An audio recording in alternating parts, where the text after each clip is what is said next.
DC ফাইমের helmet উড়ে LG সাকিবের সাথে নাকি এ কি এম কই আর আমি কই আরে জাদুকর এটা দেখি অটো এম আরে দোস্ত তুই গোলাল মোলাল দেখার টাইম আছে এই জিনিস থাকলেই পুরা এলজি সাকিব 4-5টা অপোনেন্টে দিয়ে ভার্সেস করি।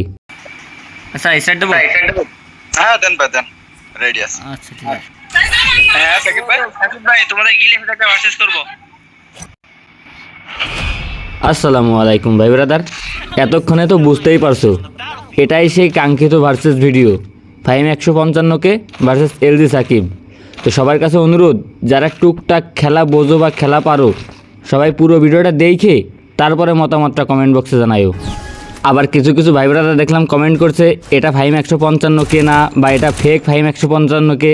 তাদের কাছে অনুরোধ, কোনটা ফেক কোনটা অরিজিনাল কোনটা স্ক্রিপ্টেড কোনটা নন স্ক্রিপ্টেড আগে এইগুলো ভালো করে বোঝা শিখো, তারপর এলজি সাকিবের ভিডিওতে কমেন্ট করো। যাই হোক, দেখলেই তো লোকেশন একবারে ক্লিয়ার। আচ্ছা, অভিজ্ঞ প্লেয়ারদের কাছে বা ওল্ড প্লেয়ারদের কাছে হয়তো এটা কোনো ব্যাপার না, এইখান থেকে একটু খেয়াল করো গোলাল দেখো কোন জায়গা আর কোন জায়গাতে শর্ট। আচ্ছা ব্যাপার না, হয়তো পুরো প্লেয়ারদের কাছে এটাও ইজি শট। তো এই জায়গাটা ভাই আমি একটা রাউন্ড নিয়ে নিই, মানে টুকটাক তো খেলা পারি, দু একটা শট আমারও কানেক্ট হয়। যাই হোক, কোনো ব্যাপার না, তবে সবার কাছে অনুরোধ ভিডিওটা একটু খেয়াল করে দেখো। উড পিকারের শটটা কিন্তু সরাসরি ফাইমের হেলমেটে গিয়ে লাগছে, কিন্তু তোমরা এই জায়গার শটটা একটু খেয়াল করো।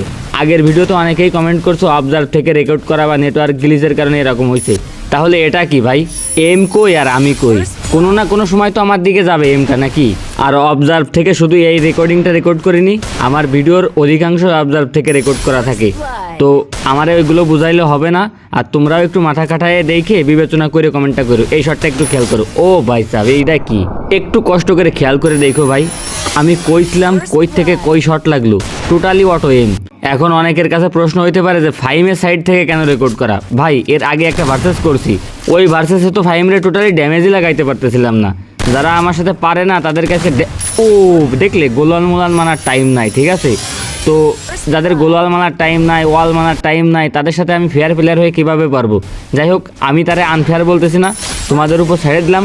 শর্টগুলো একটু খেয়াল করে দেখে যে শর্টের টাইম কখন, সাউন্ড তো ঠিকই রেকর্ড হচ্ছে, সব কিছুই ঠিক রেকর্ড হচ্ছে, তো এম যাচ্ছে না তার আগেই আমি পড়ে যাচ্ছি।